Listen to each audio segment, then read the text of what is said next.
Thanks for tuning in again, everybody. We're back with your favorite podcast, Luka's Tigers and Bronze. Oh my.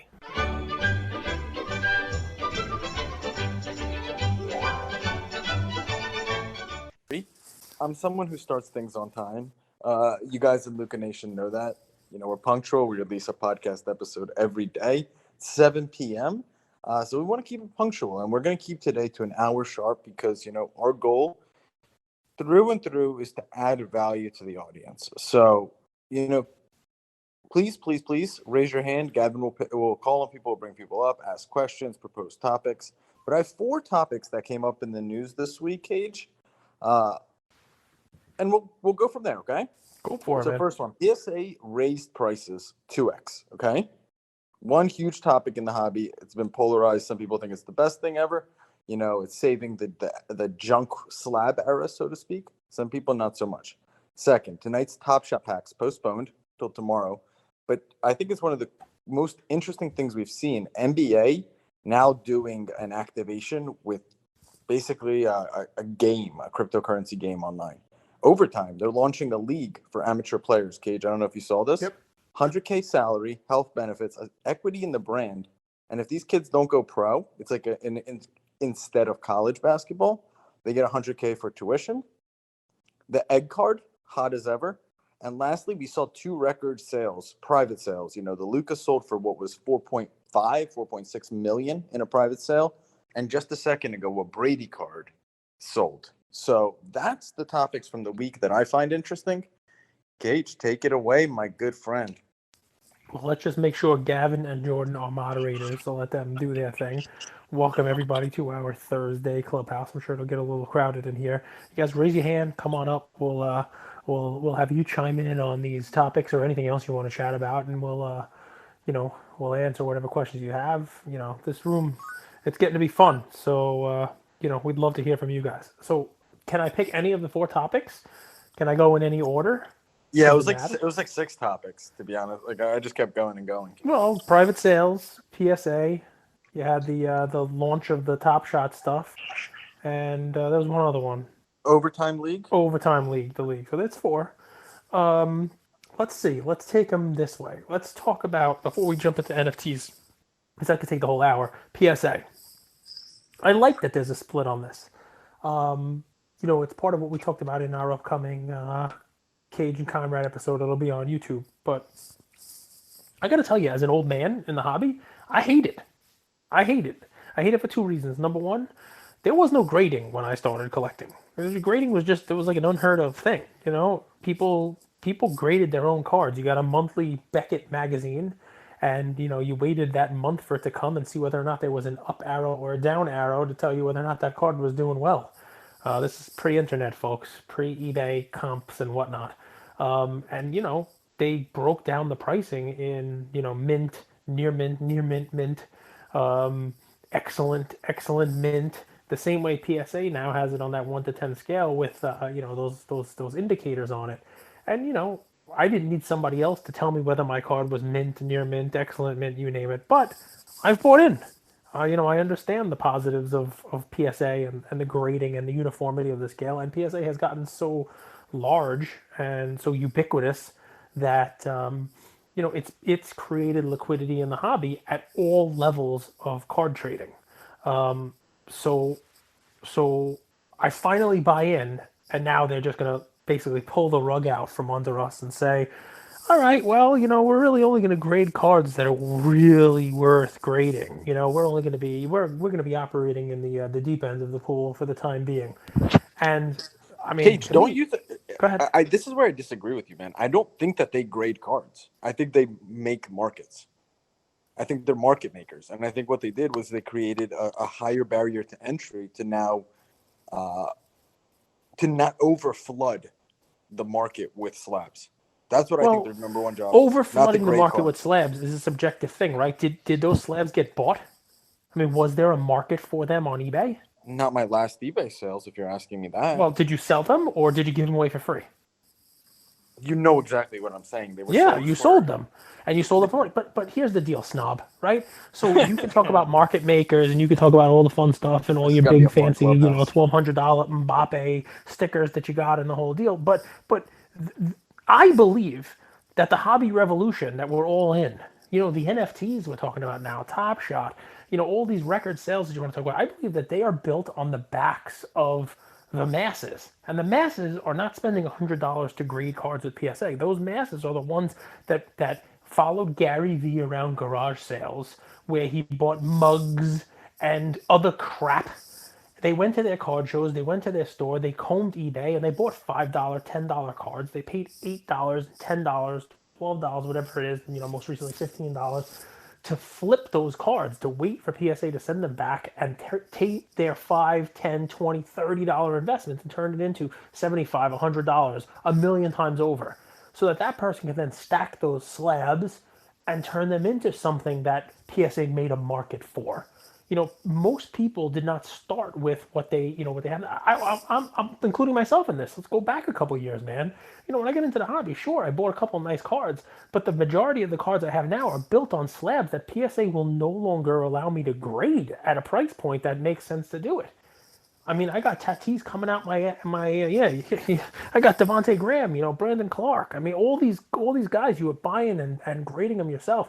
Even my $15 at the time $15 raw for a Clay Thompson 2012 Prism that I was buying and grading for $8 a card and selling for $85 to Gary Vee.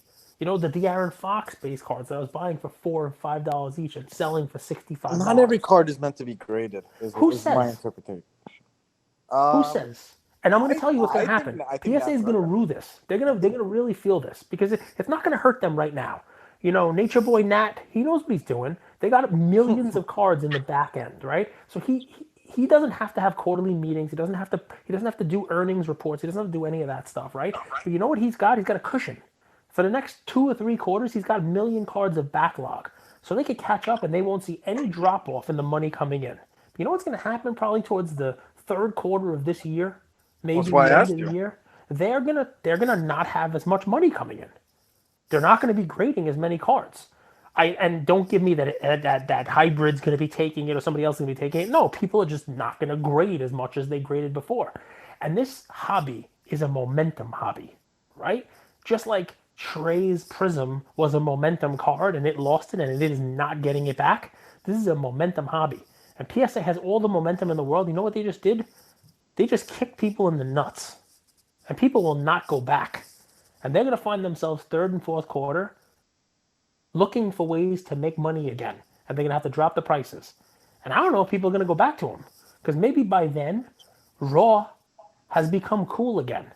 Maybe the hobby is not all about returns. Maybe there's a way to deal with returns. Maybe eBay doesn't allow returns because of the Raw. Who knows what's going to happen between now and then? But I'll tell you, nature doesn't like a vacuum. Nature abhors a vacuum. Somebody will rise up. Somebody will take that market share, whether it's Star Stock or some other way of dealing in raw cards and not waiting 3 years and paying $100 to grade a card. I think this is a huge mistake by PSA. And you want to deal in the Ken Golden world. You want to deal in the high end cards. That's perfectly fine. There's a market for that.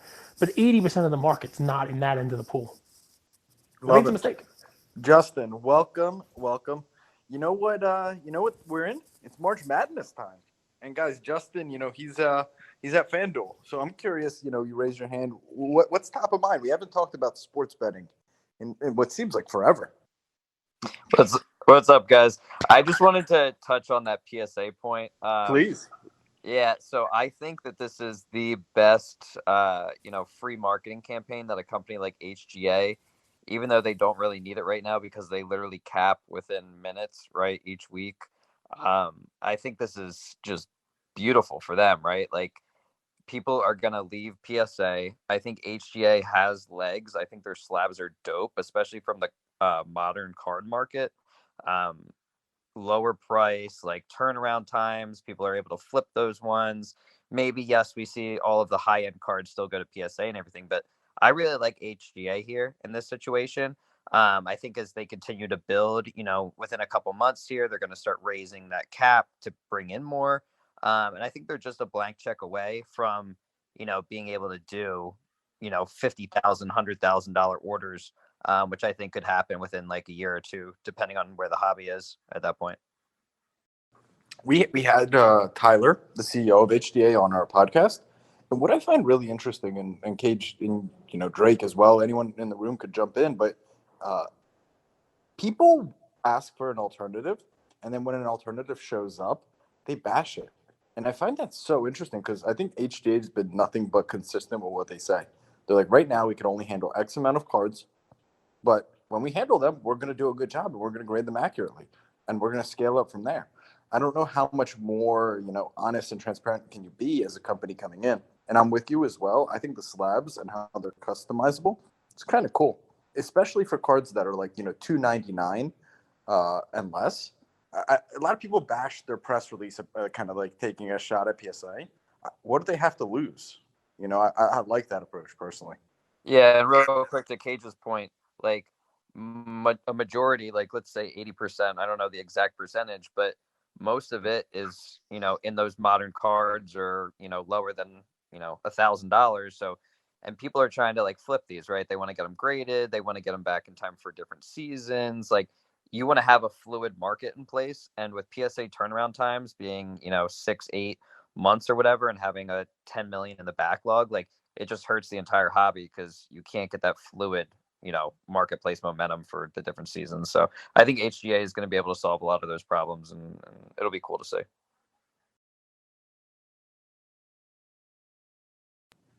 Love it. HGA seems to be the one that people like. If I had to, I would draw a comparison. HGA is the egg card. There's a lot of steam to it. You know what I mean? There's a lot of folks behind it, a lot of people rooting for it. There was some fun going on Twitter today. They were like, they get some replies to folks. Everybody loves tearing down, folks like Andrew says. I'll root for HGA. I'd love nothing more than to have an alternative. 1,500 cards graded a week or whatever the number is. Though it seems like they've created like a Top Shot pack drop queue, and you got to have your orders ready and hit that button, or else you're not gonna be able to get in on there. 1,500 a week. So hopefully they're able to scale it up, and it remains to be seen what happens with their the pricing of their slabs once they're a little more prevalent on eBay. See what kind of what kind of return you get on those. But listen, there's room for so many market makers like that, like hybrid. So I'm definitely rooting for him. And we had the CEO on it. He's real nice, a real nice guy, real head for business, and you can tell he's in it for the long haul. One of the questions that I asked him was, a PSA or Beckett or somebody comes running, you get a little traction, they come to you 2 months to try to buy you out. He's like, I'm not going anywhere. I don't need the money. And that was great to hear because that's like confidence. Because the last thing you'd want is to have, a couple $1,000s worth of HGA slabs, and then the HGA slab vanishes because they get bought out by Beckett or somebody like that. Then you're left with a slab that's kind of silly. So yeah, I appreciate it, Justin. Thanks. So now I guess to add to what you were saying, do you like ever see a time where PSA, Beckett, like these bigger companies end up adding like a AI to their grading just to make things more consistent, so you don't see like a PSA 10 being off centered, but the next one is like perfectly fine? Because I see that a lot of times, and it's like a 10 shouldn't really be a 10, like a 10. Yeah, I mean, listen, Thomas, it's a great question, right? I think that AI was actually what got hybrid HGA in a little bit of trouble today. I think that they were, claiming they had AI in their grading, and then it turns out they didn't. And then what's the definition of AI? I mean, we're headed there, right? I mean, somebody's going to do that. Somebody's going to have that tech. Somebody's going to be able to figure out a way to do it. In our interview with hybrid, it sounded like they had, more more tech in their grading, more computer pictures, more, millions of loaded up and get a computer version of the card, the border, the surface, and that they were really, putting some money into doing it that way, and that a 10 would be a 10 would be a 10. High definition scanner is actually how he worded it. I thought Gavin was doing like a 3D printer or something like that, and we were gonna go back to that. But yeah, high definition scanner. He had a bunch of them too. So yeah, we're gonna head there. Thomas, if it's up to me though, I don't mind the human element to it, but I'm a purist, man. I like baseball the way it is. I don't need robotic umpires. This is a call, it'll all even out. Same thing with, nines and tens. I have nines that I will go out there and scream from the rooftops are better than any 10 I've ever seen, and I have some tens that that look like they don't belong in a 10 slab. I think it all evens out in the end. Hey, Cage. Yep. Can I piggyback off of your comment about so what you're buying $15 raw cards, grading them for 8, using those to flip into bigger cards? Do you not think that the high end collector is not underestimating the impact that this is going to have on them? Because now people aren't going to have that ability, the true collector, to flip up into some of their cards. Yes. And what are your thoughts on the opinion of what that's going to do to their market? So Rick, I appreciate that 100%. That was, you've hit the nail right on the head, right? And this is the scariest part, right? I used Top Shot as an analogy, right? And when I got into it, I explained all of the folks up here and everybody I told it to. I said, the top end pricing will keep going up as long as the bottom end. You want to call it a pyramid scheme? You can call this whole hobby sort of a pyramid, right? Where you have more people on that bottom rung that are grading and attempting to color up, right? They're attempting to take their $100 slabs and get 10 of them and turn them into $1,000 slab, and then do it again with a bunch of $1,000 slabs and turn that into a $10,000 slab. You are 100% right. I believe that what PSA is doing is they're cutting that bottom rung out of the food pyramid. And yeah, Rick, the point cannot be stated enough, right? I'm sure there are people in this hobby, right? But I do believe, and I could be wrong, I've been wrong before and I'll be wrong again, but I do believe that the high end of this hobby is built on two things. Number one, it's people coming in, coloring up, and chasing it. But number two, that level of people, the masses in the hobby, they also bring something more than just the slabs and the PSA and the grading. And if they disappear from grading and being actively participating in the hobby with PSA's lower level stuff, you know what they have? Each one of them has 2 eyeballs, an Instagram account, a Twitter account, and they follow the people at the top of that pyramid who are flexing their big $1.3 million Tom Brady sale. The person who bought that, I guarantee part of what went into their equation is that they're going to get it delivered to them by armored car, and they're going to post it on Instagram for their 1,000,000 followers. Well, if 400,000 of those followers disappear over the next year because PSA basically told them you don't matter, your card should not be slabbed, right? Not every card should be slabbed. We don't need you in this hobby. Go into Top Shot or go flip sneakers or bring Beanie Babies back. Well, guess what? You're 100% right, Rick. I think it hurts all levels of the hobby. I can agree with that. See, where I have the problem with it is like you saw it like this year preseason, like people were grading Taylor Horton Tucker like cards, like the guy's not really playing. Like there shouldn't be a reason to grade that card. Like I mean, just because LeBron says, oh, he might be the next thing. Like I feel like the player needs to have some sort of like actual like game time to show for what the skill he has, I guess. Well, you could grade the card, but you shouldn't be making 5x the profit just because you send your Taylor Horton Tucker card into PSA to get graded. If you want to grade it early and hope that in 2 years that he becomes something, and then your PSA 10 is worth value, that's great. But I'm with you. I think that these I'm excited for the raw card market. That's how I entered the hobby. It's much more liquid. People move cards a lot more quickly on the raw card market. It was way busier just a year ago. There was so much more raw card trading. I went to a show. I don't know, Cage, actually. When you went to the show in New York, were people trading raw cards? No, sir. The entire trade room was basically people with cases. It's amazing how different the hobby has become in the last 2 years. Everybody was walking around with like a Halliburton case, a Shop Gentleman case. Everybody was walking around with a black, bullet case, some version of it. I had a backpack with, with the cardboard boxes of 20 PSA slabs. I was pulling those out, and I looked like, the welfare guy. I was the one who didn't have like, a huge case, and they were different sizes, you name it. But no, people had raw cards, and there are tables of raw cards. And the one thing I noticed about all the tables with the raw cards, no customers. It was the guys who had cases full of slabs of the hot products. They had all the people around them. That and wax. Wax rules the day. But wax rules the day because people open up wax and try to send the cards in to PSA. Right, and you were able to recoup that, right? Because you were able to grade folks, you were able to do it. I really think the ripples of this, they're going to stretch all over the place. I mean, I'd be less inclined to break a couple of $1,000 box of Prism because I know I'm not going to be able to send in those mid-level guys to PSA and maybe get some of my money back.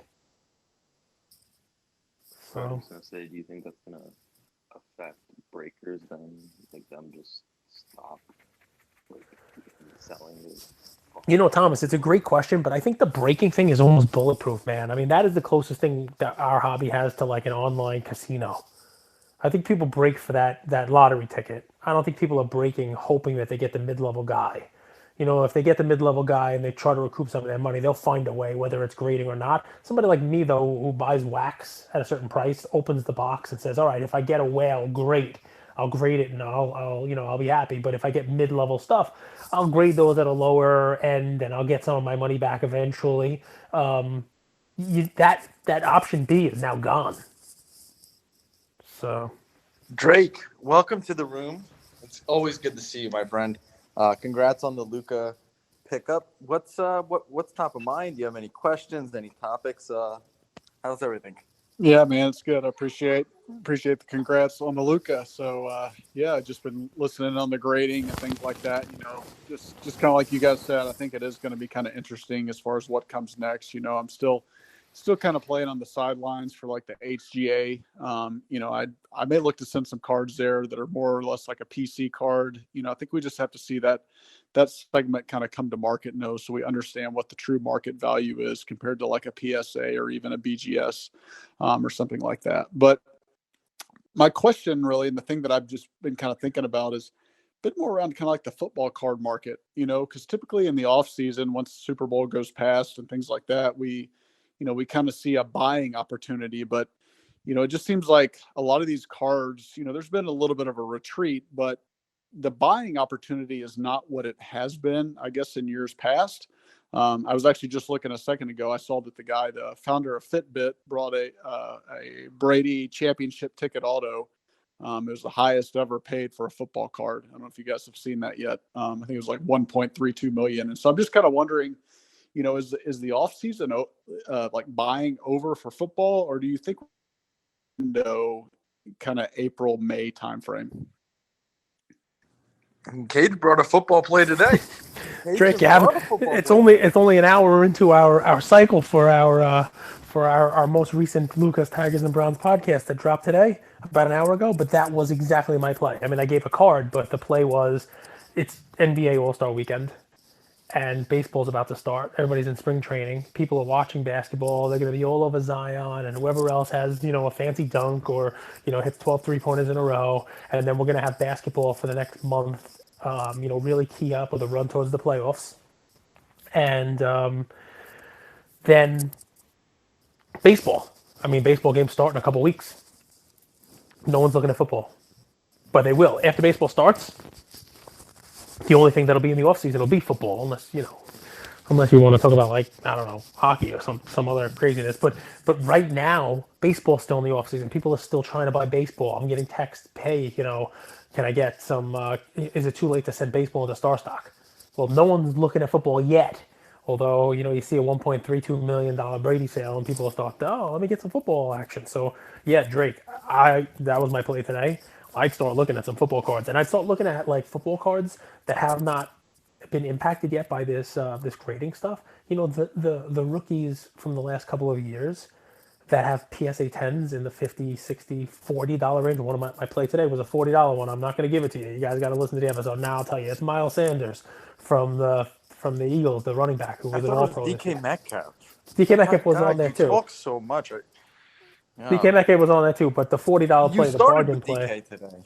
DK was one of them. I mentioned basically that you can pick any rookie you like in the last couple of years, and you'll be able to get their PSA 10s for less than what it would cost you to actually try to grade something now. Those are the kind of cards that people are not going to grade. So those are the ones I'd be looking to scoop up now. That's the other end of this PSA, announcement. A card that's like 50, 60 bucks in PSA 10, it's going to be hard for those to grow in population. You know what I mean? So the last couple of years, you've seen Fernando Tatis cards explode because you had 2 or 3 years worth of grading those. You've seen, as the wax continues to get ripped, you've seen the Sotos continue to, to grow because they've had 2, 3 years of grading. Maybe somebody like Lewis Robert or Bo Bichette or Yordan Alvarez, they've had a lot graded, but maybe people stop. People are still going to open that wax this year. People are still opening it now. Maybe people don't grade those cards as much. Gavin Lux, and maybe those hold some value because they don't have twice as many, the pop that like a Tatis has. Yeah, so my play, Drake, was get into football. Miles Sanders, you get $40 for his Prism PSA 10. It's kind of a discount if you think about it, right? Like grading is $100 Yeah. now. My theory, and this is just the theory, every sport, like why hasn't football dropped off, I guess is what you're asking, Drake, as much as it typically has in previous off seasons. It's just a theory. I think every kind of sport hobby needs a runner. And in basketball, it's LeBron.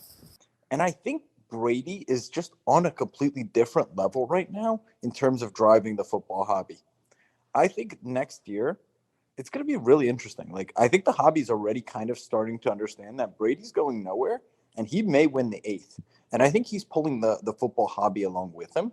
And that's why you haven't seen a drop off. And actually, in a time where it's like, less than a month after the Super Bowl, you're actually seeing record sales where traditionally last year Mahomes actually dropped off at this time after winning the Super Bowl. So it's really interesting.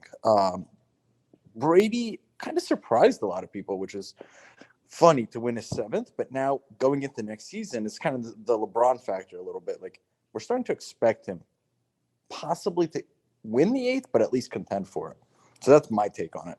Yeah, no, I think that's right. And I think the other thing too, the other piece of it is there continues to be news around, who's going to play where. So it's like, so every time Russell Wilson gets brought up, right? Is he going to go to the Saints or, what are the Cowboys going to do with Dak? And it just seems like there's been a lot more of that, I guess, this offseason, maybe earlier than there usually is. And so I think when you're dealing with a lot of, I guess we'll say like name skill players, that just, I think, drives more attention and it keeps more eyes on that football card market. Absolutely. Michael, thank you for joining our room. It says you collect art and NFTs. Do you collect Top Shot? Or do you collect NFT, CryptoPunks? How did you get into NFTs?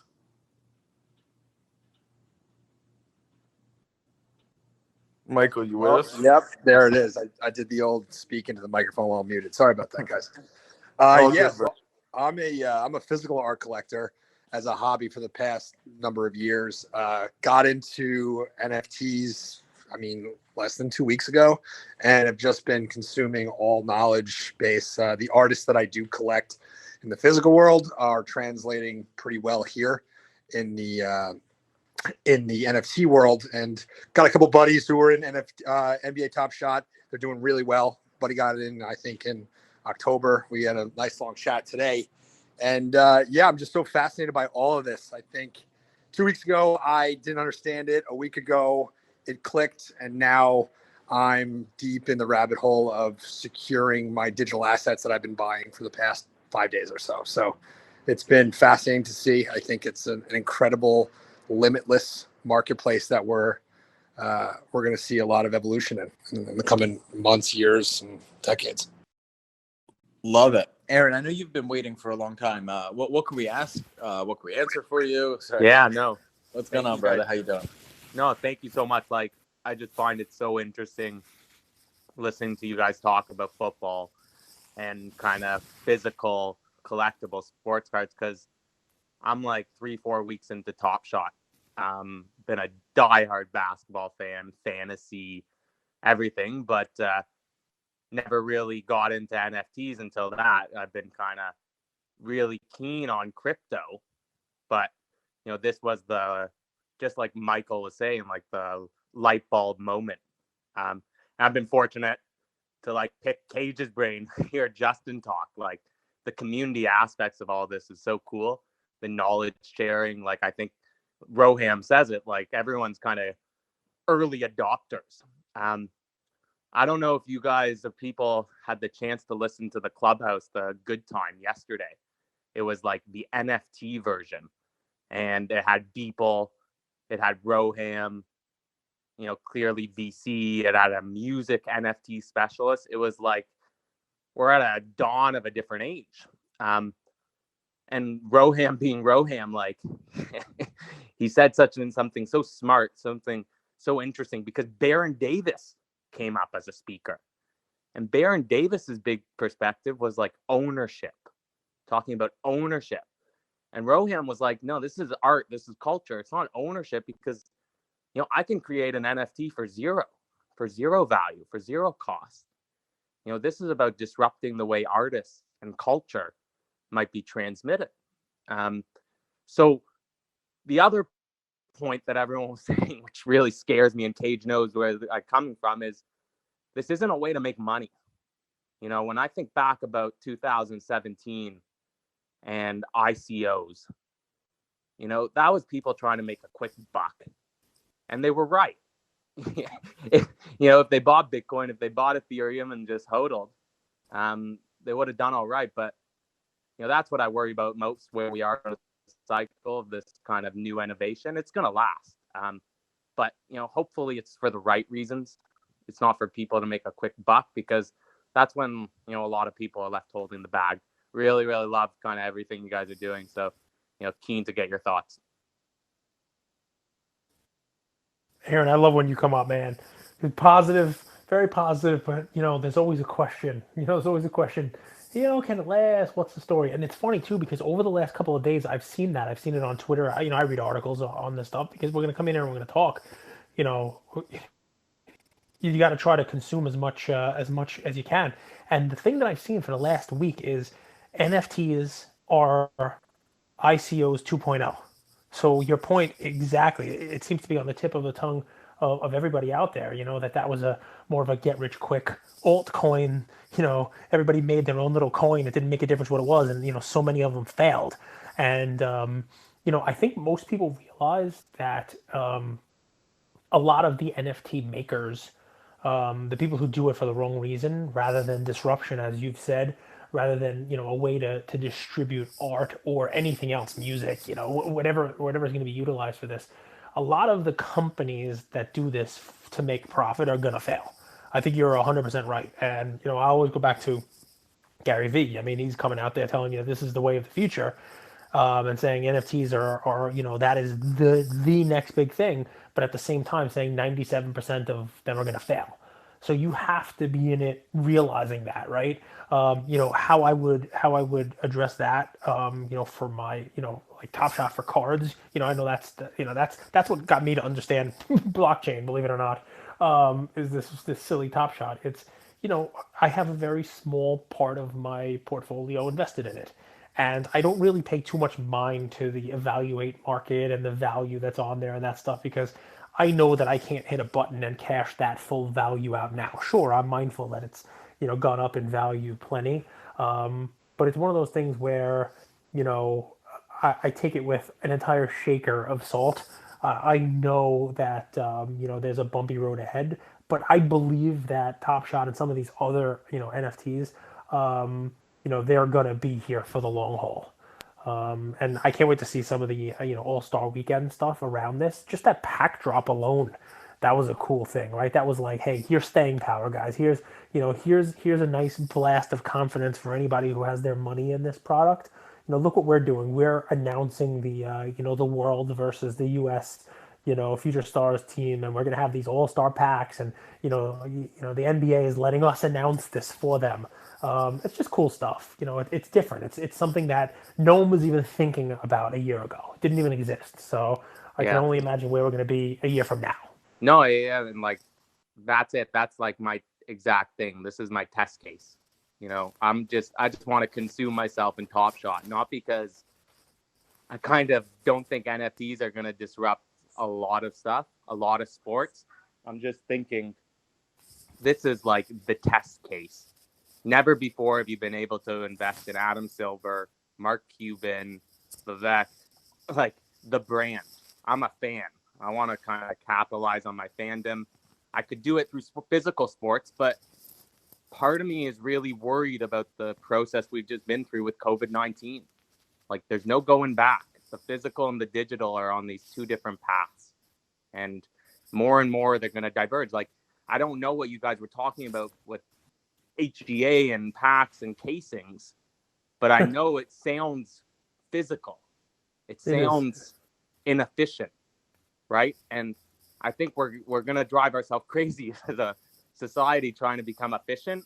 You know, maybe in a way, kind of that's what Top Shot's doing. So I'm going to go back on mute. I just kind of love kind of hearing kind of great thoughts and everything. And, you know, hope to kind of in a couple of years, you know, we're kind of looking back on this as like a really, really fun time. I appreciate it, Aaron. Thank you. We've always been. I think people by nature would love to trade. Like if you look back, like the Silk Road, like we used to trade like cinnamon for pepper.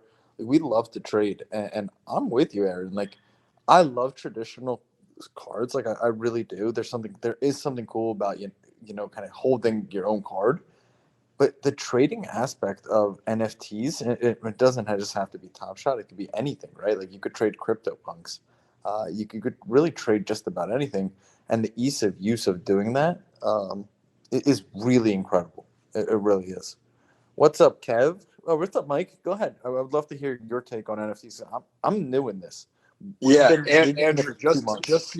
just to your point, man. Like I don't collect or trade sports memorabilia, but for me, the hunt for the art that I buy is the gene that I think we all carry in terms of collecting or finding. Like it's the modern day search for gold or the gold rush. Like when I find a piece that I like, I want to know more about the artist. I want to own a part of it. I want to find the rarest, the rarest print, a one of one, and then hopefully, possibly get it, an inscription on it. So the same to your point about the trade and how historically trade is affected and just benefited society.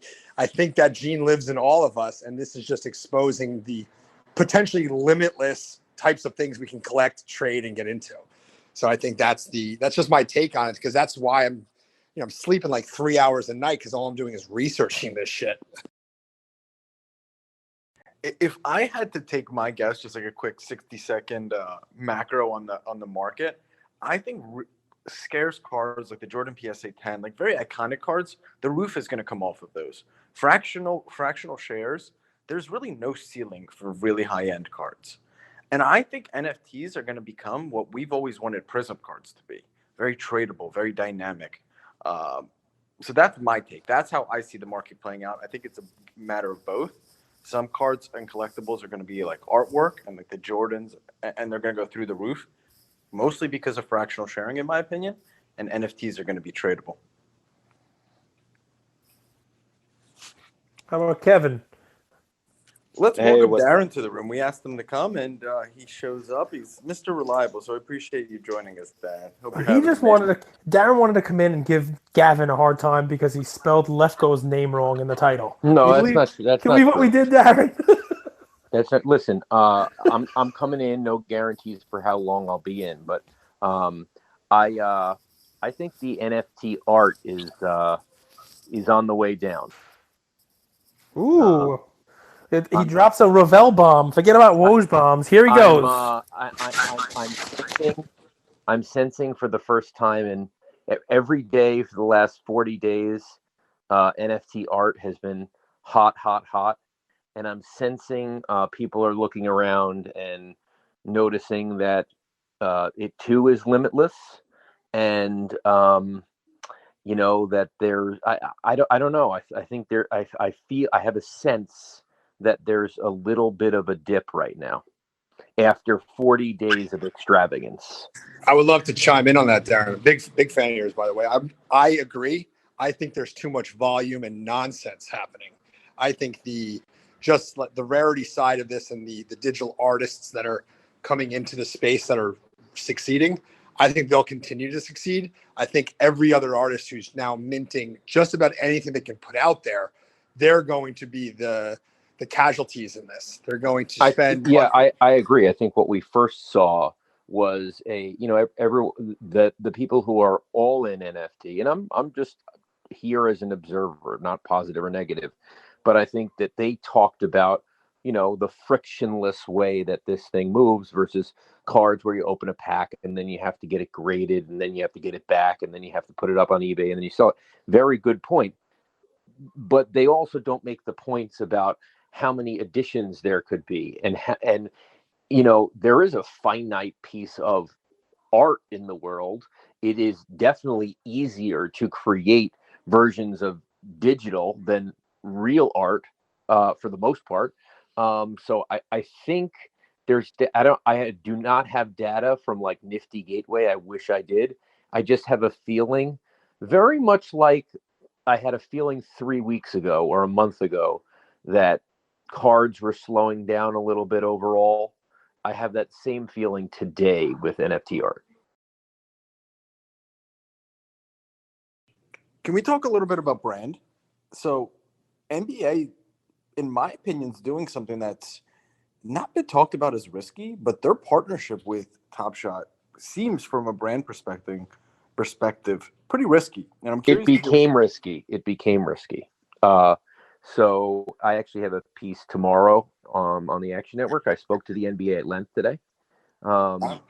Yeah, they haven't really talked, and I think there's a reason for that. I think they're being very careful. Listen, this thing took off faster than we ever thought it would, and there's definitely a sense of responsibility, as you just said, brand. There's definitely a sense of, we attached our $1 billion brand to this, and what are the expectations about withdrawals, and that does some of that come on the NBA.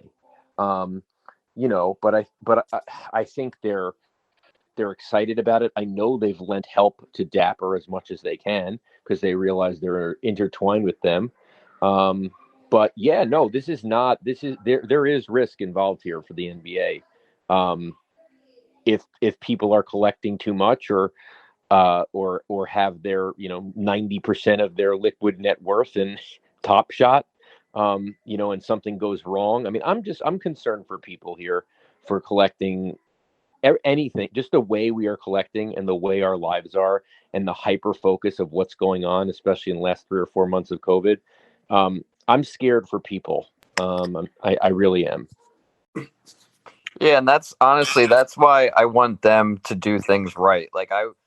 Like realizing that we're still just in the very early stages of all of this, and we live in such a world that's like, everybody wants everything now.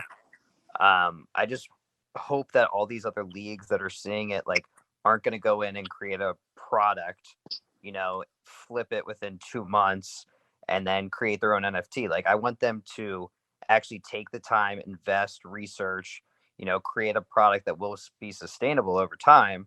And that's why I'm so long on a product like Top Shot with Dapper Labs. I think they're doing all the right parts, and I know it can be very frustrating for a lot of users. But working in a highly regulated industry myself, like, I understand things like KYC and how you need to worry about fraud. So I hope that they do everything right. It's going to take time, and I think it's going to be a great product when, there's millions of people on the platform. So that's my take there. Welcome to the room, Leonard. It's nice to have you. Any thoughts, any topic, any questions you want to send our way?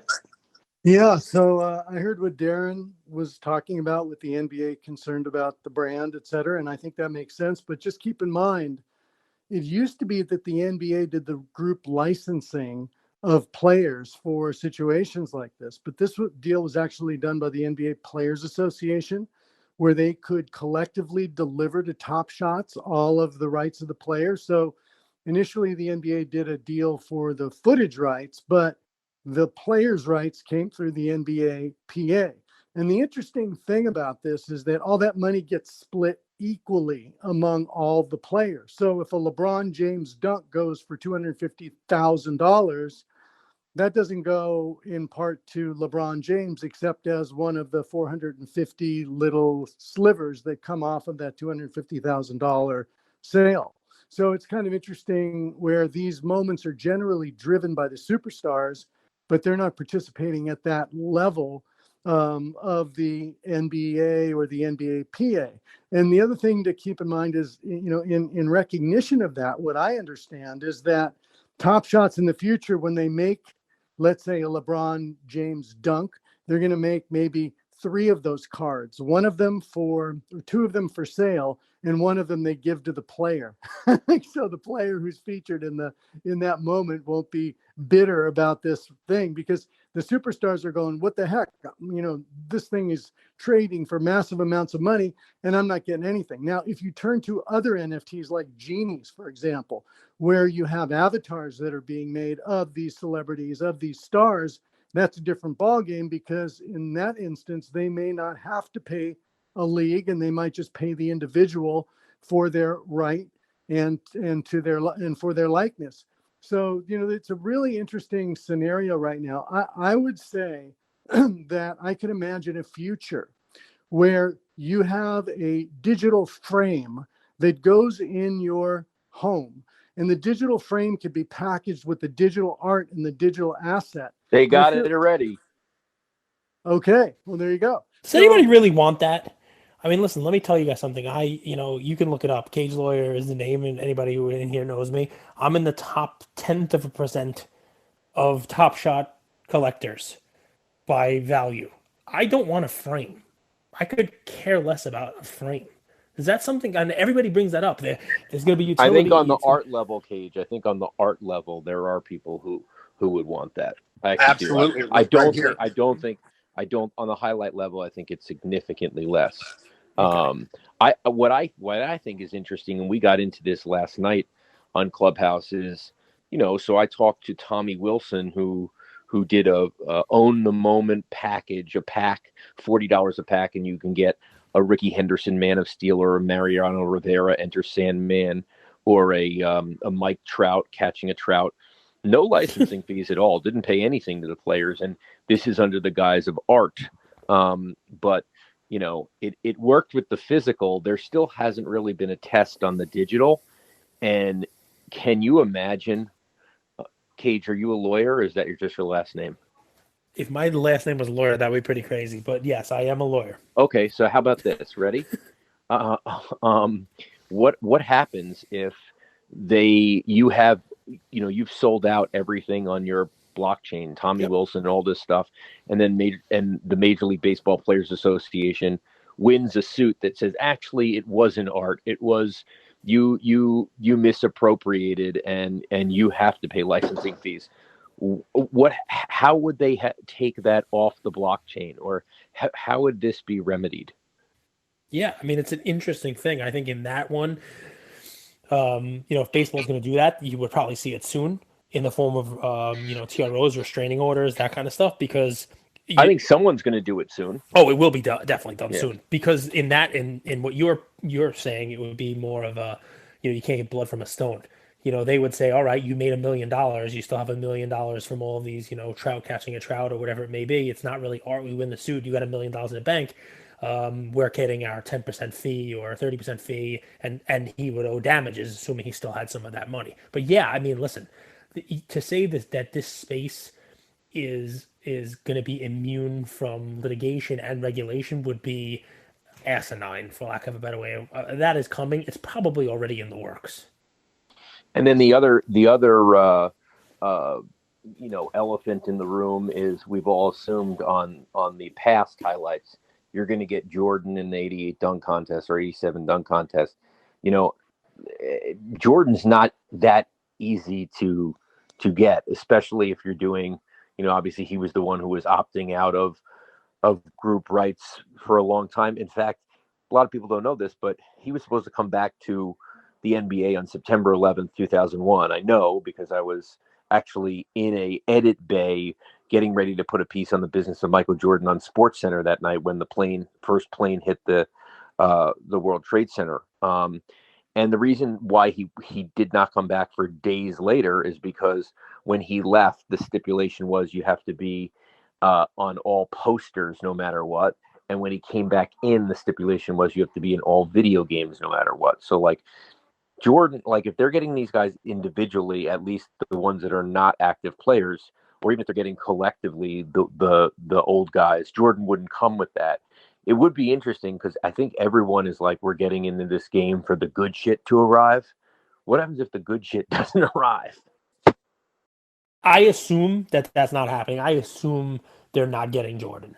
I mean, I know people are all talking about that. It's going to be Jordan, Jordan, Jordan, but I went into it assuming that's not happening. I know that's probably a big strike, but yeah, that's where it's great that they're making this much money. You know what I mean? Because maybe if this continues with, this crazy trajectory that it's on, maybe they'll make enough money.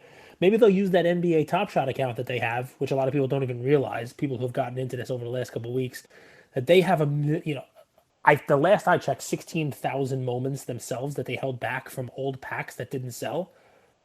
Maybe they'll just use those. Maybe they'll sell them on the open market, dilute it a little bit, and then pay Jordan his licensing fees. You never know. Equity partner. Exactly, it's gonna have to be. I mean, that's what we had to give. He's not even up here, and we give. We got to Sam Conrad, who just joined Luka Nation. When we bring on new members, you got to give him equity. I can't wait for the tiger stripes around you, Darren. We're gonna have Luka Nation Rovell. We'll have to give you a piece of the business. Go ahead, Andrew. No, it's I'm sitting here like we've kind of taken it as it will happen, but like, does it feel like Top Shot has leverage to go to other leagues now, and there's more risk to the NBA? Like it's such an interesting scenario. By the way, Andrew, you know what Dapper Labs' worst situation is right now? They paid money to license Dr. Seuss. That was their next big thing. Is Dr. Seuss, who's been canceled. He's been canceled as true. Jerry Seinfeld said. I try not to pay attention to cancel culture. It's a little bit. It's too much. You might not pay attention to it, but he has still been canceled officially. Well, I mean, there's By never the internet? a cancellation, but The top 10 selling books on Amazon right now are all Dr. Seuss for the past 4 days. Right. But I'm saying, like, yes, that's temporary. And eBay pulled the Dr. Seuss 6 Dr. Seuss books that have been pulled. But yeah, sorry to interrupt you, but I think deals with leagues are already done, and it's been Dapper's either raising 40 million or 250 million. I'm not sure what the number is. And they're deeply full. Like they're deeply full through that raise. Oh, sure. Listen, they're healthy. What I'm curious about is in this space, now that there's proof of concept, right? Now that Top Shot has shown that they can do it, I want to see what Topps and Panini do, because obviously they failed miserably so far in their bunt and their blockchain stuff. Top Shot has at least shown that there's a way to do it where you can keep people engaged. You can build up a marketplace. It would seem to me that besides Ted Geisel sinking the Dapper ship, it would seem to me that their biggest competition is going to come from the guys who, have the tangible assets. So then the question is, how is the contract written? Because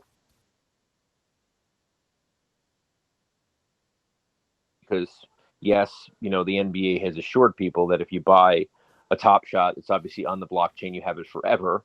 But Rohem just thinks people want transparency, which is obviously something the NBA is not used to doing, disclosing contracts.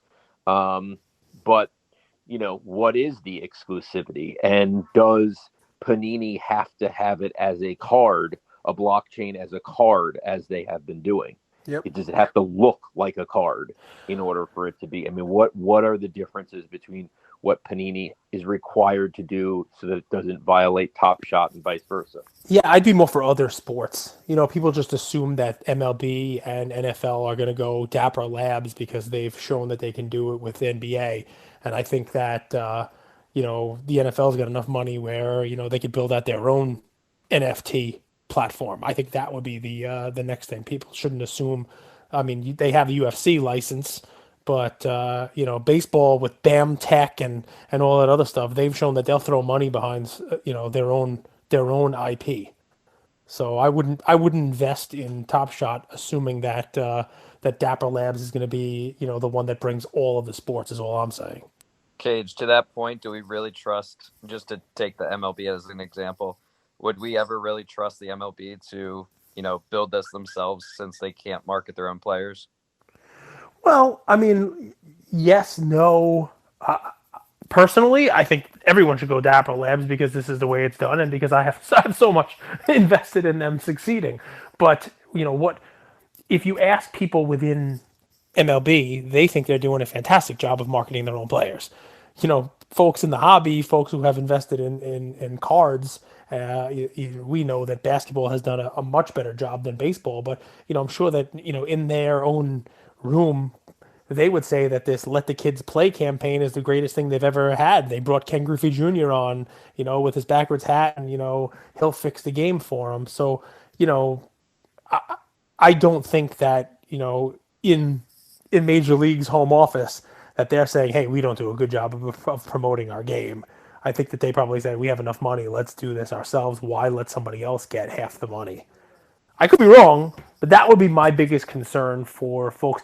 So this is added to Darren's point of if you're expecting to get a Jordan dunk moment, you may be waiting for a while. The same thing. I'm not saying that it can't happen, but if I wouldn't go into this expecting NFL is going to be on this next and Major League Baseball is going to be on it next. I think that they're going to kick the tires in their own thing first. So, thanks guys for having me up here. Appreciate it. Here's why I think they don't need Jordan, right? I think it comes down to the community, right? I'm in this for the community. It's built so much, gratitude towards me. It's built excitement up towards the average Joe at the end of the day, right? And the community is essentially these younger NBA players that are now interacting with these average Joes. And so, yeah, while MJ would be super important for a Top Shot, I think they've already built a culture. Dapper Labs has already built a culture with the NBA and these younger players by marketing themselves through this platform and allowing the average Joe to interact. I think that's so valuable. And, at the end of the day, it will be one of the most important pieces, right? So once these NBA players become sort of pseudo successful in marketing this themselves, then it just trickles down to, your superstars and so on and so forth. And then you get to LeBron eventually, right? One interaction with LeBron is going to blow things up on Twitter. Guarantee it. Yeah, I just saw that the drop was postponed. I just saw that this second. Yeah, they have another one. The All-Star one will be tomorrow at noon if that goes forward. But Cage, when do they ever go on time? Like, yeah. Well, I mean, listen, but that's a problem, guys. It is. Like, it's definitely that's a problem. Like people, like I know Roham's been saying that one is one and one is the other. Like the blockchain is totally separate from the website, but like no, they're actually interconnected. Like it has to do with, let's go back to brand and company faith and like they have their, it's not like built on Ethereum anymore. They have Flow. So it's kind of like, well, there's got to be trust in things. And I know like I'm not the engineering guy, so I'm not going to be like, how does your blockchain actually work? Okay. But yeah, like you can't, yes, 1, 2, 3, 4 times. Every time it's another 3 hours. And at some point you got to catch up. At some point you have to say we're going out of beta. You know what's interesting though? Just sorry, it's like I have no doubt there's 500,000, 5 million, 20 million users in this. I think all of Dapper, Roham, and probably the hardcore community worries about the bots and the unfair advantages. So I kind of empathize a little that like it's a tough balance, right? There's consequences to delaying these things, but at the end of the day, if it's gonna allow them to scale up better over time, then like this isn't a sprint, right? It's a marathon. Darren, you ever hear like you ask for forgiveness and not permission, right? Go ahead and do it, and they'll you ask for forgiveness after, right? So I think they tried that. I think they tried that with what was called the Hollow Series 2-pack that came out, and people were able to bypass the queue, and these were packs that cost $1,000. and someone was able to buy dozens of them when it was supposed to be a queue and like a one time only, and they got skewered, and the marketplace went down after that, and people just really really hit them hard on social.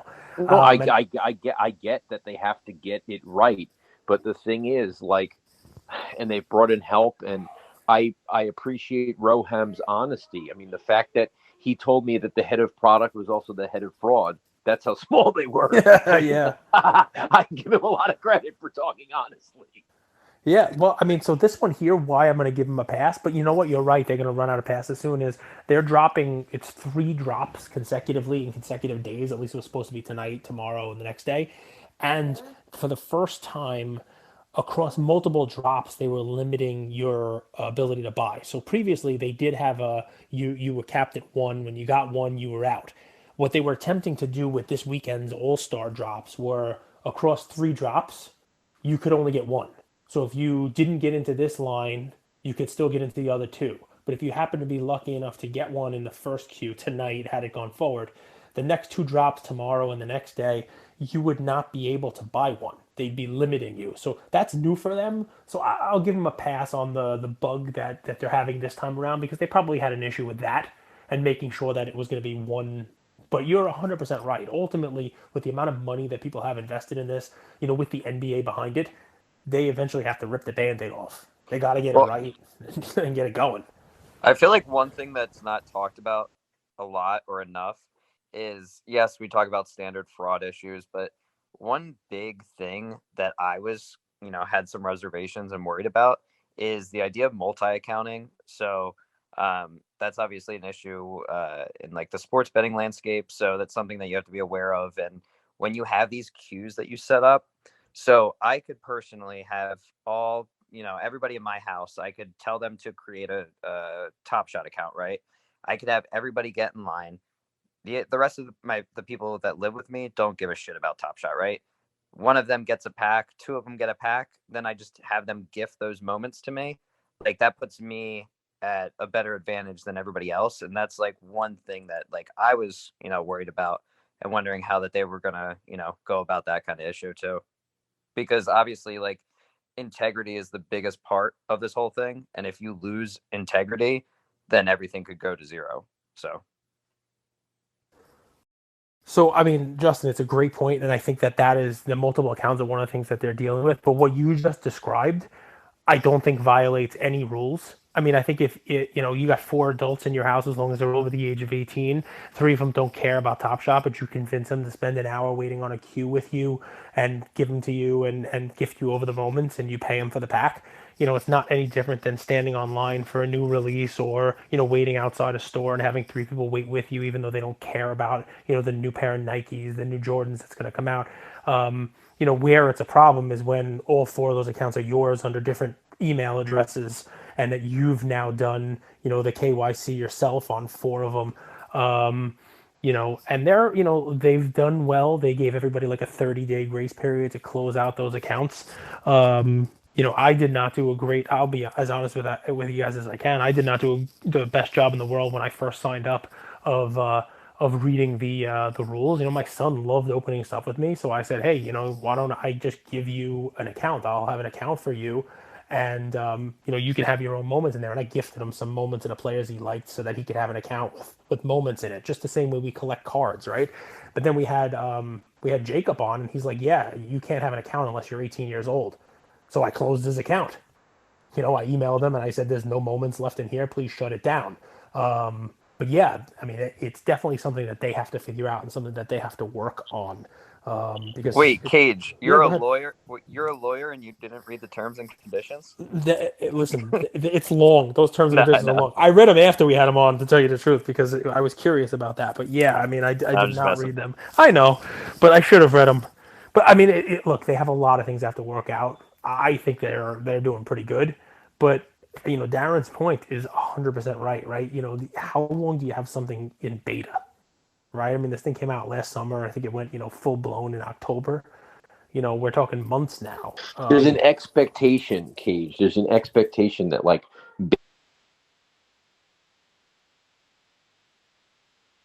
beta can't be forever. I mean, it can't. They say it's going to be another 6 months. Like, what does beta get you? Beta gets you the excuse that you're still testing, so you're not, like, it's an interesting thing because most guys in tech, like, beta is like 2 months. Like, I guess Clubhouse is still in beta, right? I mean, but I feel like Top Shot is using a little bit more license with that, and it will give them another 6 months to say we're not ready. Yeah, but you're taking $250 million. Listen, I use it at work now. When I spend 4 hours, between 11 o'clock and 3 a.m. on Top Shot's marketplace trying to find bargains, and then I go to work the next day and I'm not exactly up to speed. And my boss is like, "What's It's with you me on today?" eBay. That's me on eBay. I tell them, "Hey, I'm in beta today," and they understand. They know what it means. I'm still in beta. So you don't expect full compliance from me today. Don't expect 100%. I'm in beta. So Kev, You, you, you've you, been you waiting should say that around. your money's in beta. my money's exactly. Kev, you've been waiting a while. What's going on, brother? You have any questions for Darren Cage? What's going on, I my got to friend? actually put my boys to bed, so I'm out like Adam Leckfo. Like phone. Thanks, Darren. Thanks I'll for see you joining guys us. It's always a soon. pleasure. Thanks as always. Thank you. What's up, fellas? Yeah, I'm What's up, just Kev? enjoying the conversation. Man, it's an interesting feeling because I believe in the concept of NFTs, and I know that there's going to be value long term. NBA is backing their name by this, which is a really strong point. But I just feel like there's no floor to the price points of the NBA Top Shot, and there's no ceiling. And a lot of I don't feel like people talk about like the moments and what the usefulness of the moments are versus like, hey, can I make money off of it? And that's always a little concerning because ultimately any new technology has to have an application. I know Top Shot talks about a game, like, they're going to put a game or gamify it or something along those lines. But I don't know, man. I just get this feeling that's it's like funky how quickly these values get pushed up, even though there could be something coming down the line. Do you guys feel good about it? What are you guys thinking on that point? Scares me every day, Kevin. Yeah, it scares me every day, 100%. But yeah, I mean, listen, I have faith in the team. It's funny. What I will tell you is, um, you know, uh, every week I will go through a 2 or 3 day period where I'm like, wow, marketplace is not doing so well. The values are coming down a little bit. What's going to happen? And then, without fail, the Dapper team will do something. They'll announce the gift release, or Josh Hart will come out and do a Twitch stream, or Halliburton himself will come out and talk about his moments, or somebody else from the NBA will talk about how they need to get moments, or I don't know if you saw this, but two NBA players, instead of exchanging jerseys at the end of the game, exchanged their Top Shot moments with each other, or they'll come out with this NBA All Star Weekend drop, or the Cool Catch Challenge, or whatever it is, to just keep the thing fresh, keep eyeballs on it, and keep people engaged.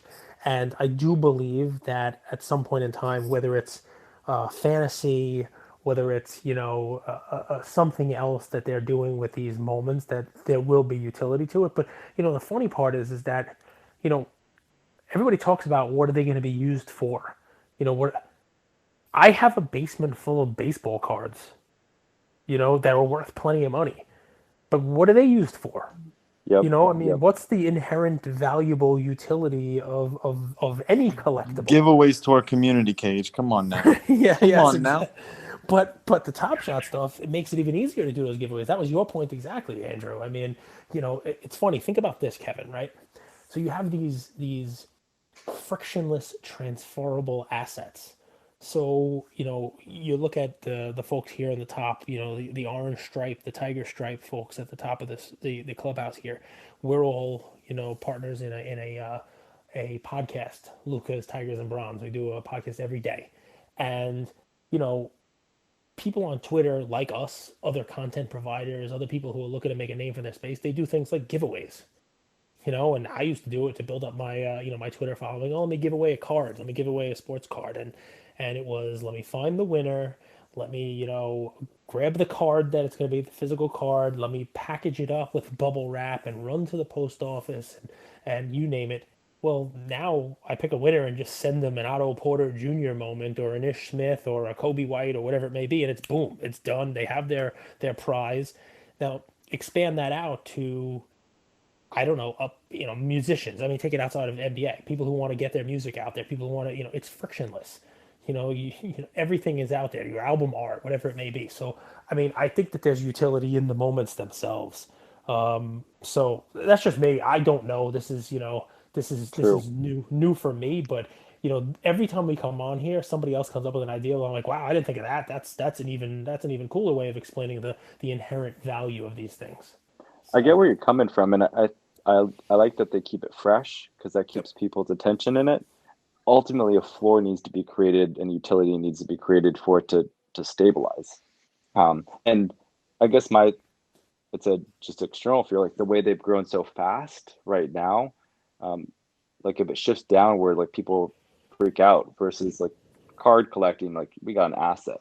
Even though the price may dip, you're holding on to something like physical. So it's an interesting dynamic for sure. So Kevin, I'll tell you, and then we'll let Justin and Andrew and these guys talk. I will tell you, I'd be more scared. I'm gonna get canceled by the internet for saying this, but I'd be more scared, even though it's a physical asset, holding a PSA 10 of the egg card from Allen and Ginter right now at the price that it's been ballooned up to, than I would be holding a Top Shot moment.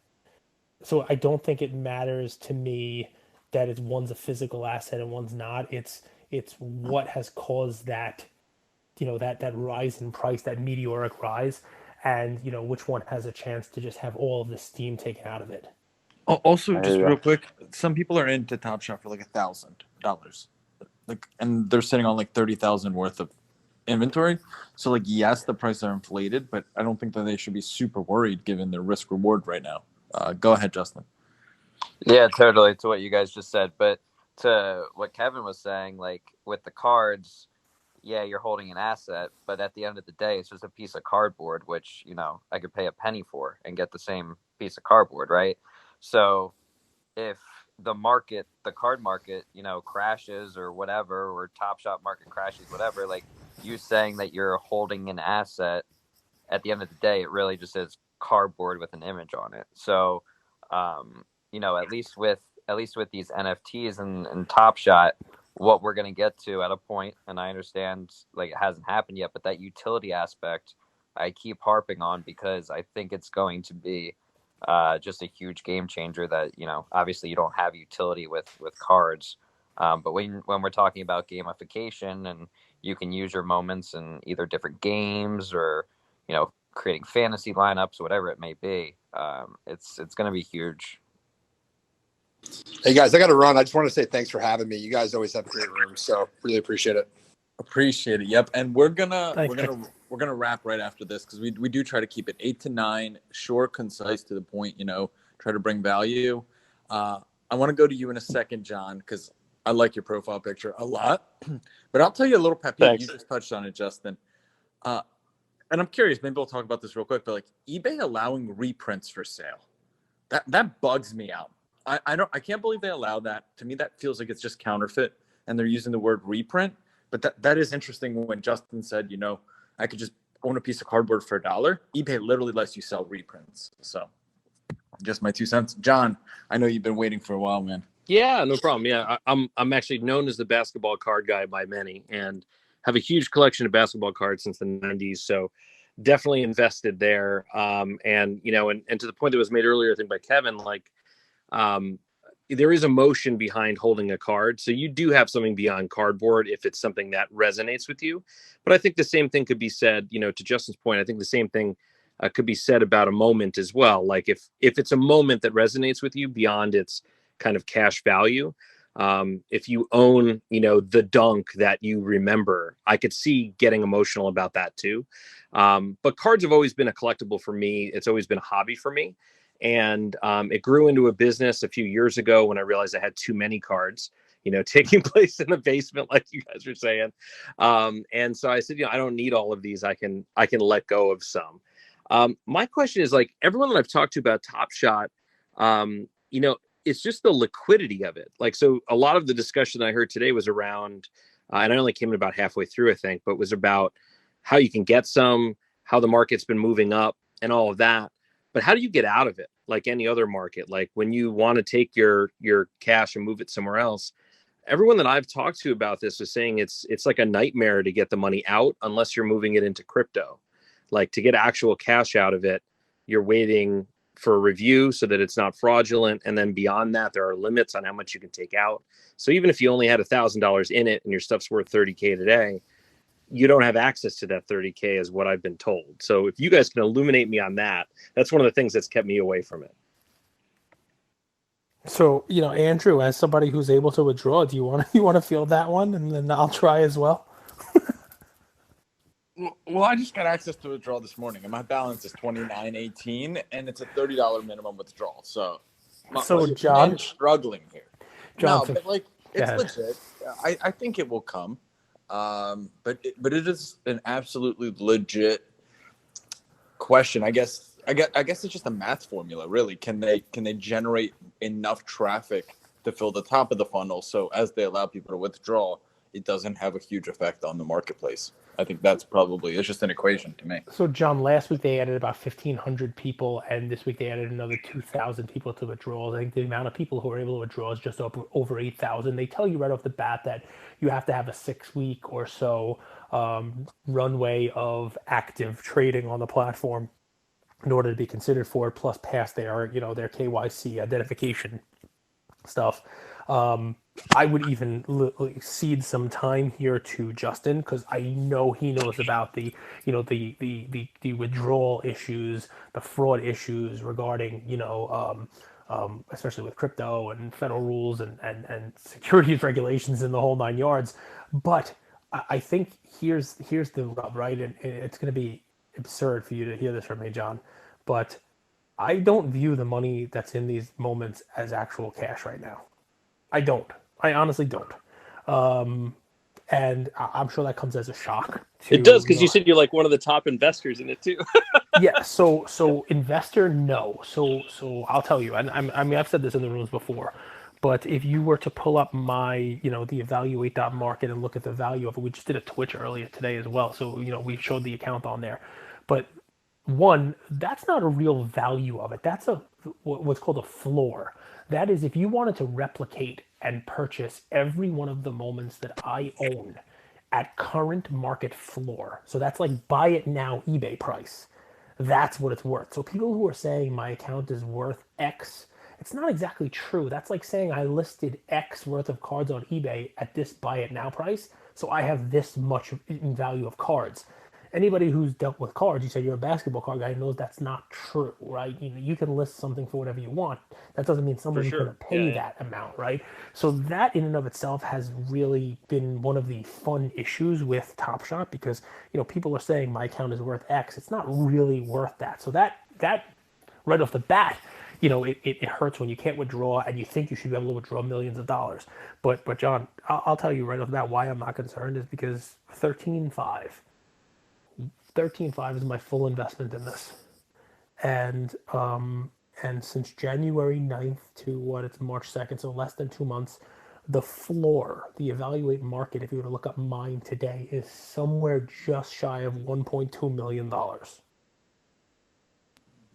Insane. So I don't expect. Explain to the people. It wasn't just appreciation of his moments. No, he did work hard. I've spent hundreds of hours in coloring that up. Yeah. It's figuring out the challenges, things like that. That kind of stuff, it's pretty cool like that. A lot of people have made money flipping and learning how the challenges work, and then getting an Anthony Davis moment. So it is work. But the point being that I'm not going to turn around on Twitter today and say, hey, Roham, hey, crew, give me that money. One, I know it's not really worth that. I know that that's just what the lowest sale price is, the lowest buy it now price is for the stuff that I own is. It doesn't mean you could actually sell it, because if it would sell for that price, someone would be buying it for that price right now. Two, I know going in that they have a process for withdrawals. And, one of the things, Justin actually brought it up, that multiple accounts, I'm sure having an account for my son that I had to close has probably pushed back my timeline on being able to withdraw as well. even though there was no real impact there, and it's closed and there's no moments in it, and I'm not going to be using it to try to buy packs like Justin was talking about this weekend. I'm sure that, when they do their flagging, that turns out to be, hey, look, there's 2 accounts there for this person. Um, I'm sure that has something to do with it, and they need to clean that up. But that said, I have a feeling, and they had office hours. Roham had some announcements and stuff on this as well. That withdrawal issue is a huge issue, and it's a huge potential black eye for NBA / Top Shot. And I know that they are really kicking it up a notch to try to get as many people to withdraw as soon as they can, because that's the big black eye on it, right? That's the big problem. If people are saying, I'm putting my money in and I can't get my money out, that just looks bad. So that'll be But fixed soon enough. but Cool. you know Yeah. what, Cage? Congratulations, man. Yeah. That's freaking Thank you, Eric. awesome. And John, like I come at this from an investor perspective, where you're talking about liquidity means every time there's a moment for sale, I'm looking how much is available for sale out of the total mint, right? So if there's 15K total and there's 1,500 available for sale, that's a form of liquidity.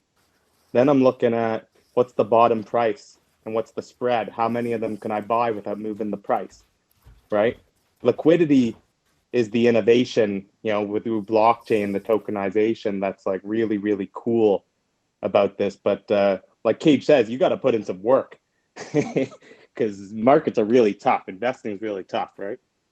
Yeah, I mean, it's definitely not luck. There's a lot of fun stuff to it. There's a lot, the more time you spend, the more familiar you get with the movements of the market, the better you're able to time stuff and see what's being sold. And for lack of a better way of saying this, John, take advantage of paper hands, take advantage of weak hands, right? Because I can tell you the last few things that I've bought in the marketplace, you can see who owns it, who you're buying it from, and how much they paid for it. And the last dozen things that I've purchased on the marketplace, with the exception of some of the bigger moments, the 5-figure ones that I'm buying to hold for a long time, the remainder of them, I'm buying from someone who paid more. They're Cage, selling at a loss now, which is Cage, just weird. you're a New York guy, right? Yes. So I got a Carmelo run it back. There you go. That's a nice one. And I looked at the account, and the guy had 5 moments. He had joined like a couple days ago. He had the Ja dunk, Zion block, a Melo run it back, top notch stuff. And he sold it for a 2K loss. Who knows why someone buys something in 3 days and sells it for 2K less and a couple of days later? But that's what's exciting, I think, sometimes with this thing. But it's work, right? That's right. Yeah, John, listen, if you, I would tell you to just, get in it. I mean, you have to, you don't have to put money in. Just, open an account, take a look at the marketplace, watch how it moves. There are patterns like any other market that if you watch enough, you'll see that there's currently a dip that you can take advantage of. Whenever they announce packs, whenever they have packs, for whatever reason, the market dips. I'll never understand it, but without fail, when there are packs, the market goes down. The things on the marketplace go down. I guess people think they're gonna buy packs and get stuff that way, or maybe they, get ready for packs. Packs are the That's big a thing. great parallel to cards. I mean, people Yeah, think I mean, it they always really think is. they're going to buy a pack and get the best card out of it. So. Yeah. So, and but then after the pack drops and people don't get what they thought they were going to get, the market goes back up. People start buying the things, that were there. Although I will tell you, immediately after pack drops, there are people who just got into those packs and spent $9, $14, $24 and were able to get something pretty good in it. They'll sell cheap because they're just looking to flip their $9 or $24. So, you can definitely find bargains in that hour after those packs are released as well. But what I'll tell you, and this goes to anybody in the room also, not just John, anybody who's listening to this, you can find all of the, all the folks here, Cage, Jordan, Andrew, even give, Justin and the rest of the guys up here, give a follow. You can find us all on Instagram as well. Send us a message. We'll walk you through it. And, if you sign up, I have enough moments where, I just give moments away. So, if you want your first, you don't want to put money in, but you want to buy a moment, maybe trade it and sell it and try to buy something else, send me a message. And, if you catch me at a good time, maybe I'll send you a free moment. You never know. But, we're here. We're here to answer whatever questions you have. It's awesome. Thanks, man. Really appreciate it. You got it. Andrew, you want to take it home? You bring us home tonight, Cage. I'm already home. So listen, guys, we appreciate this. We do this every Thursday, and you'll find us in here from time to time as well. Many of the folks in the room we've spoken to on in your own rooms or on off nights. But come find us on Thursdays on Clubhouse, and do us a favor if you haven't already. Follow those the folks with the orange stripes. That's Lucas, Tigers, and Bronze. We do a daily sports card podcast. Turn those notifications on. You'll be the first one. We give sports card plays every day.